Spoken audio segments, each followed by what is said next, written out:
Access होता लगा access होता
দেশের থেকে যারা এসছে আর দেশেরও যারা এসছে সবাই আজকে কথা বলবো।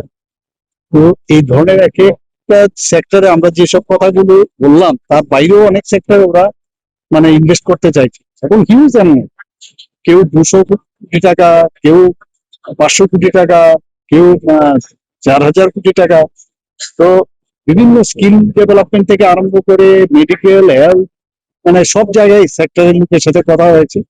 ইভেন আমাদের এগ্রিকালচারের উপর, আইটির উপরেও তারা ইনভেস্ট করতে চায়। তো দে আর ভেরি হ্যাপি। এবং এখানে আসার পর আমাদের যেভাবে আতিথেয়তা দেখে ওরা মুগ্ধ হয়ে গেছে। এবং আমার মনে হয় যে এটা করাতে আমাদের আগামী দিন যেটা আমরা বলছি যে ত্রিপুরা ডেভেলপমেন্টের একটা নতুন দিশা দেখা। বাংলাদেশের সঙ্গে বৈঠক হয়েছে, কি কথা? বাংলাদেশের সাথে কথা হয়েছে যে উনি বললেন যে আপনাদের তরফ থেকে কিছু আছে কিনা। বললাম যে আমরা তো এক্সপোর্ট করতে চাই, কারণ আমাদের অনেক বিষয় আছে যেগুলো মানে টি যদি আমরা এক্সপোর্ট করি সেখানে আপনারা ইম্পোর্ট ডিউটি অনেক বেশি রাখেন। তো যে আপনারা যে জায়গা থেকে টি আনেন তার থেকে অন্তত আমরা অনেক কম ইম্পোর্ট ডিউটি বা প্যারালাল এখন আমরা রেডি আছি।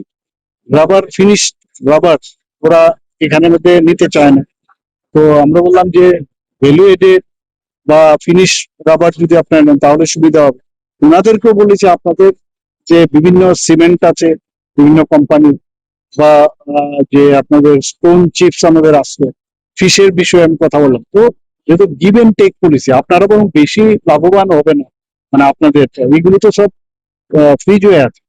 এটা যেহেতু একটা এখন ইন্টারন্যাশনাল বিষয়, এই বিষয় নিয়ে কথা হয়েছে যতক্ষণ ধরে আমাদের বিনিয়োগকারীদের থেকে ফরেন যারা বিনিয়োগকারী আছেন তাদের সঙ্গে কথা কতটা fruitful? দেশীয় যারা আছে দুটোই খুব ভালো, ফ্রুটফুল আমার মনে হচ্ছে। এখন আমাদের তরফ থেকেও একটু সামনে এগোতে হবে, ওনারা আসবে। আমাদের যারা অফিসাররা আছেন দেয়ার ইন্টারেস্ট, টিম ত্রিপুরা হয়ে আমরা কাজ করছি। তো অ্যাকচুয়ালি আমরা বললাম যে আমরা বিভিন্ন পলিসি আমরা বানিয়েছি এবং ইনসেনটিভস আছে। সেই পলিসি এবং ইনসেনটিভস গুলো যদি আপনারা ব্যবহার করেন আপনাদের কোনো অসুবিধা নেই। বলছি যে তারা ওই ইনসেনটিভস গুলো দেখেছে। আর সিঙ্গেল উইন্ডো সিস্টেম আমাদের এজেন্সি, তো এই জায়গার মধ্যে বারবার এক এক ডিপার্টমেন্টে যাওয়ার দরকার নেই। তো সমস্ত বিষয় ওরা দেখে তারা তো নিজেদের স্যাটিসফাইড করবে, খুব খুশি। আইটি সেক্টরে আছে এবং এডুকেশন সেক্টরে আছে, হেলথ সেক্টরে আছে, ইভেন স্পোর্টসেও আমি দেখলাম কয়েকজন এসছে যে স্পোর্টস এর বিষয় সাউথ আফ্রিকার থেকে। ওনারা বলছেন স্পোর্টস এর বিষয়ে আমরা আপনাদের হেল্প করতে পারি বাইরে এটা কিছু, যদি আমাদের এখান থেকে লোক যাবে ওদের এখান থেকে লোক আসবে। In all sector, agriculture, horticulture, আমাদের বিশেষ করে আমাদের যে ট্যুরিজম সেক্টর প্রচুর লোক এসছে। অনেকে আছে বিল্ডার্স যারা আছে, বিভিন্ন প্রজেক্ট, টাউনশিপ যেটা আমরা হচ্ছে টাউনশিপ ওরা বিনিয়োগ করতে চাইছে।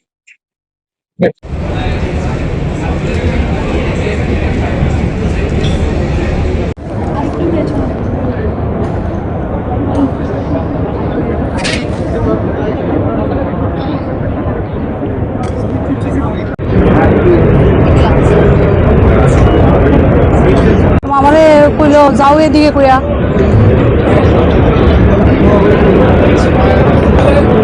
হ্যাঁ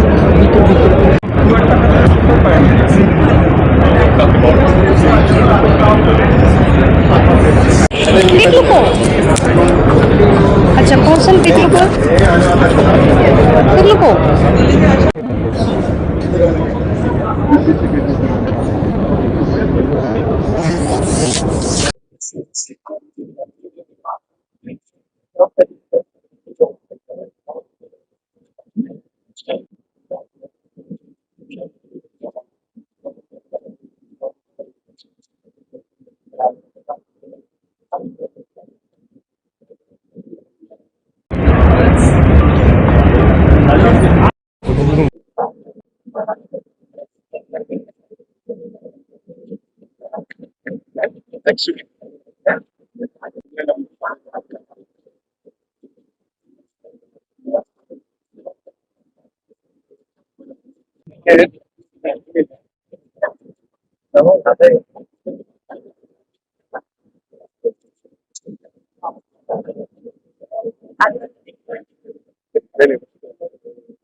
লং তরাই কাচ্চি ঘানির সর্ষে তেলে টেস্ট যে খাবে সেই বলবে লং তরাইবে লং তরাইবে